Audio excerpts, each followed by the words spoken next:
السلام علیکم، daily stories of Pakistan کے پلیٹ فارم سے میں طلحہ سلہری ہوں اور ناظرین ہمارے ساتھ renowned senior journalist Khurram Pasha صاحب موجود ہیں. Firstly thank you so much for your time سر.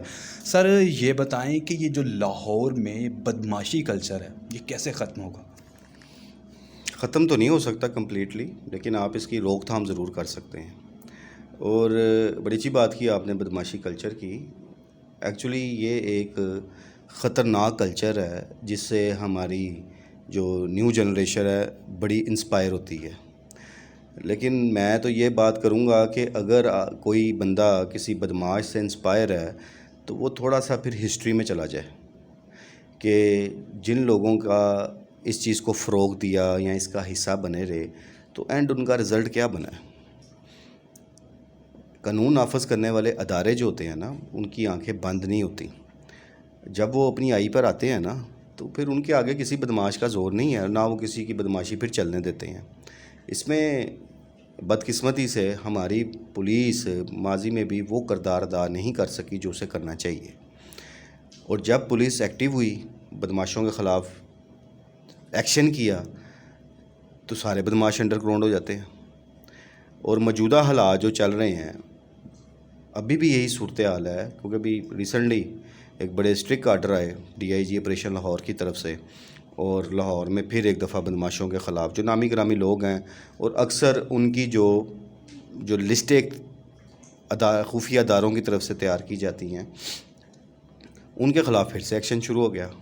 اب اس میں ہوتا کیا ہے، اس میں 2-3 چیزیں بڑی اہم ہیں. نمبر 1 یہ ہے کہ جب ایسے لوگوں کی لسٹیں بنائی جاتی ہیں تو اس میں یہ دیکھنا چاہیے کہ ایکٹیو کون ہے. اب اس میں لسٹوں میں کئی ایسے لوگوں کا نام شامل کر دیا جاتا ہے جو توبہ طائب کر چکے ہوتے ہیں یا ان کا کوئی اب اس بدماشی کلچر سے کوئی تعلق نہیں، پرانے واقعات ان کی زندگی کے ہوتے ہیں لیکن وقت کے ساتھ ساتھ انہوں نے اپنے آپ کو چینج کر لیا ہوتا ہے. اچھا، وہ چینج بھی کر لیتے ہیں، اس کے باوجود جو ہے ان کے نام ان لسٹوں میں رہتے ہیں. اور جب بھی پھر ایک آپریشن شروع ہوتا ہے تو پولیس پھر ان لوگوں کے گھروں میں چھاپے بھی مارتی ہے، انہیں گرفتار بھی کر لیتی ہے. لیکن اصل لوگ جو ہیں جو ایکٹیو ہیں، ہم تو یہ سمجھتے ہیں کہ اگر آپریشن کرنا ہے تو ان لوگوں کے خلاف کریں کہ جو ایکٹیو ہیں، جو ماحول کو خراب کر رہے ہیں. ان لوگوں کے خلاف آپریشن کرنے کا کیا فائدہ کہ جو اب یہ فیلڈ ہی چھوڑ چکے ہوئے ہیں. تو اس میں تھوڑا سا پولیس حکام کو دیکھنا چاہیے. ابھی ریسنٹلی جو آپریشن شروع ہوا ہے اس میں بھی دیکھیں کئی ایسے لوگوں کے گھروں میں بھی چھاپے مارے گئے ہیں کہ جن کا اب اس کلچر کے ساتھ کوئی تعلق نہیں ہے. زیادتی ہے نا. اچھا، ماضی میں رہا ہے ان کا، یہ نہیں کہ ماضی میں رہا ہے، ان کے ریکارڈ توبہ طائب کر چکے ہیں. توبہ طائب کر لیا جائے تو اس بندے کو پھر موقع دینا چاہیے کہ اگر وہ شریفانہ زندگی بسر کر رہا ہے اور قانون کا احترام کر رہا ہے تو پھر اس کو اگنور کرنا چاہیے. ہاں، اس کی ایکٹیویٹی پہ نظر ضرور رکھیں آپ، اس کی کوئی دیکھیں اگر کہ وہ توبہ طائب ہونے کے بعد بھی اگر وہ کوئی کام کر رہا ہے تو آپ ضرور اس کے خلاف کارروائی کریں. لیکن جو ایکٹیو لوگ ہیں ان کے خلاف آپریشن کرنا چاہیے. اب ہو یہ رہا ہے کہ ہماری نیو جنریشن ان لوگوں سے بہت زیادہ انسپائر ہو جاتی ہے اور انہیں اپنا آئیڈیل بنا لیتی ہے، حالانکہ یہ چیز کوئی ٹھیک چیز نہیں ہے. میں پھر یہ بات کروں گا کہ جو لوگ ان بدماشوں سے انسپائر ہوتے ہیں، ان کو اپنا آئیڈیل بنا لیتے ہیں، وہ پھر ماضی کے ذرا قصے سنیں کہ ان بدماشوں کا جو لوگ تھے ان کا حال کیا ہوا. آپ دیکھیں اسٹوڈنٹس یونین کے دور سے آپ جب چلیں، جب ایکٹیو ہوتی تھی تو وہاں سے یہ لوگ کھڑے ہوتے تھے. کوئی طالب علم رہنما ہوتا تو طالب علم رہنما تھا لیکن اس کی ایکٹیویٹی نیگیٹو ہو جاتی تھی، ان میں قبضے بھی کیے جاتے تھے، بھتے بھی لیے جاتے تھے، قتل و غارت بھی ہوتی تھی. لیکن آہستہ آہستہ دیکھتے جائیں وہ سارے ہی اس دنیا سے چلے گئے. کوئی قتل ہو گیا یا کوئی پولیس مقابلوں کی نظر ہو گیا. کیونکہ اگر پولیس متحرک ہو تو کسی بدماش کی جرت نہیں ہے کہ وہ پولیس کے سامنے کھڑا ہو جائے. جو اختیارات ہماری پولیس کے پاس ہیں وہ بدماشوں کے پاس تو نہیں ہیں. ان کی بدماشی پولیس 1 سیکنڈ میں نکال دیتی ہے اور ایسے سے تو کوئی نہیں ٹکرا سکتا. اور اس لیے اس ساری صورتحال میں کہ آپ اگر کہیں کہ جی لاہور میں کوئی بدماشی کلچر ایکٹیو ہے، فی الحال مجھے تو ایکٹیو نظر نہیں آ رہا کیونکہ سب لوگ ہی انڈر گراؤنڈ ہو گئے ہوئے ہیں اور جو تابڑ توڑ چھاپے بھی پڑ رہے ہیں جن لوگوں کے لسٹوں میں نام ہے سر یا جن کے بارے میں معلوم ہے کہ یہ بدماشی کرتے ہیں.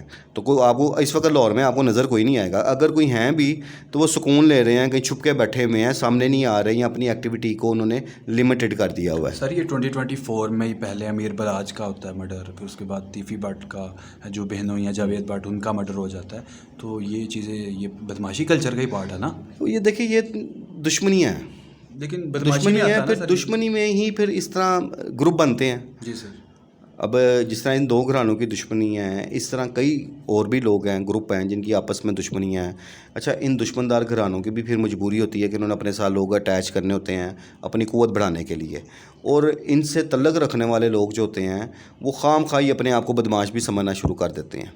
تو وہ چیز جو پھر وہی ہے کہ جب پھر یہ پولیس کا چڑھتے ہیں اور پھر جو پولیس ان کے ساتھ سلوک کرتی ہے تو وہ پھر وہ 1 منٹ میں بدماشی نکال بھی دیتی ہے. تو اس میں ہماری پولیس کو جس طرح ایکٹیو ہوئی ہے آج کل, یہ ایکٹیو ہی رہنا چاہیے, اور ایسے افسران کو یہ ذمہ داری سونپنی چاہیے کہ جن کا اپنا ریکارڈ بھی صاف شفاف ہو. ان افسران کا ان بدماشوں کے ساتھ کوئی تعلق نہ ہو, یا ذاتی تعلقات بھی بنا لیتے ہیں نا, پولیس افسران کے ہیں تعلقات. ایسے افسران کو اس آپریشن سے دور رکھنا چاہیے. ان افسران کو آگے لانا چاہیے کہ جو بالکل نیوٹرل ہیں, جن کا کسی گینگ کے ساتھ کہہ لیں یا کسی بدماشی گروپ کے ساتھ کوئی تعلق نہ ہے. وہ اگر فیئر ایکشن کریں گے تو آپ کو لاہور میں بدماش کوئی نظر نہیں آئے گا. سر اگر کوانٹٹی کے حساب سے دیکھا جائے گا تو لاہور کے کتنے گینگسٹر ہیں جو ٹاپ کے گینگسٹر ہیں, اور کیا وہ پاکستان میں رہتے ہیں یا پاکستان سے باہر رہتے ہیں؟ دیکھیں یہاں پہ تو جب لوگ اس فیلڈ میں قدم رکھتے ہیں نا تو وہاں ہر کوئی اپنے آپ کو بہت بڑا بدماش سمجھتا ہے. آج کا نوجوان دیکھ لیں, وہ کسی ڈیرے دار کے پاس اٹھتا بیٹھتا ہوگا تو وہ بھی اپنے آپ کو بدماش سمجھ لے گا. تو یہ چیز ڈیفائن کرنا کہ کون بڑا ہے کون چھوٹا ہے, یہ کوئی پاسبل نہیں ہے. آپ کس کو کیا کہہ سکتے ہیں, میئرمنٹ نہیں. بہت سارے لوگ ایسے ہیں جو اس وقت پاکستان میں موجود نہیں ہیں, ان کے نام چلتے ہیں, ان کے نیٹ ورک چلتے ہیں جو یہاں سے, اور بہت سارے لوگ چلے گئے ہیں. سر ان کو پکڑا کیوں نہیں جا سکتا انٹرپول کے ذریعے؟ بالکل, اس میں پولیس نے ماضی میں گرفتاریاں کی بھی ہیں کہ ایسے لوگوں کو انٹرپول کے ذریعے گرفتار بھی کیا گیا جن کے خلاف کوئی سنگین مقدمات تھے اور وہ پولیس کو مطلوب تھے, وہ انٹرپول کے ذریعے لایا گیا ہے. اور یہ بلکہ جو موجودہ آئی جی ہیں ڈاکٹر عثمان, یہ جب سے یہ تعینات ہے انہوں نے اس پہ بڑا ایک اسٹرکٹلی ایکشن کروایا کہ سینکڑوں لوگوں کو ان ممالک سے واپس لایا گیا کہ جو خطرناک تھے, جن کے خلاف سنگین مقدمات تھے اور پولیس کو مطلوب تھے, اور وہ مختلف ممالک میں بیٹھے ہوئے تھے. اب ہوتا یہ ہے کہ جن ممالک کے ساتھ آپ کا ایک انٹرپول کا ملزمان کی حوالگی کا ایک ایگریمنٹ موجود ہے, ان ملکوں سے تو آپ انٹرپول کے ذریعے لے آتے ہیں, لیکن بیشتر ایسے ممالک ہیں جن کے ساتھ آپ کا ایگریمنٹ ہی نہیں ہے, تو وہاں سے آپ کو ملزمان کو واپس لانے کے لیے مشکلات درپیش ہوتی ہیں. تو اس لیے ایکشن پولیس لیتی ہے, لیکن اگر کسی ایسے ملک میں کوئی ملزم موجود ہے, اس کے ساتھ آپ کا ایگریمنٹ ہی نہیں ہے ملزمان کی حوالگی کا, تو وہاں پہ تو پولیس بھی بے بس ہو جاتی ہے. لیکن ان لوگوں کی شاخیں تو یہاں پہ ہیں, اور ان شاخوں کو وہ پولیس کام کے نوٹس میں بھی ہیں, وہ اداروں کی نوٹس میں بھی ہیں کہ کس کا کیا نیٹ ورک یہاں پہ چل رہا ہے اور کون کون لوگ ان کے لیے کام کر رہے ہیں. سر لاسٹ میں یہ بتائیے گا کہ یہ جو تیفی بٹ ہیں کیا ان کی گرفتاری ممکن ہو پائے گی؟ ابھی تک تو نظر نہیں آ رہی. بات پھر وہی آ گئی نا کہ اب تیفی بٹ کسی ایسے ملک موجود ہیں کہ جہاں پہ ایگریمنٹ ہی نہیں ہے, تو آپ کیسے لائیں گے؟ جب یہ واقعہ ہوا تھا تب بھی یہ باتیں تھیں کہ جی پولیس کہتی تھی, دعوے کرتی تھی کہ ہم دبئی سے گرفتار کر کے لائیں گے. وہ دبئی سے ہی آگے نکل گئے تھے, جس میں لنڈن کی اطلاعات تھی کہ وہ برطانیہ چلے گئے ہیں, تو وہاں پہ ایگریمنٹ نہیں ہے, وہ کس طرح لائیں گے؟ سر یہ کیا پہلی بار ایسے ہے کہ تیفی بٹ ملک سے فرار ہو گئے ہیں, مطلب مرڈر کروانے کے بعد, یا مرڈر کروانے سے پہلے؟ نہیں, پہلے بھی جو 2-3 واقعات ایسے ہوئے تھے تب بھی یہ بیرون ملک چلے گئے تھے.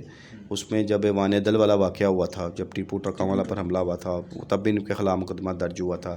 پھر جب ٹیپو ٹرکاں والا خود قتل ہوا یہاں پہ لاہور ایئرپورٹ پہ, تب بھی جب ان کے خلاف, یہ پاکستان میں تھے یا پاکستان سے باہر؟ اس وقت بھی یہ پاکستان میں ہی تھے اور اس واقعے کے بعد ہی باہر گئے تھے.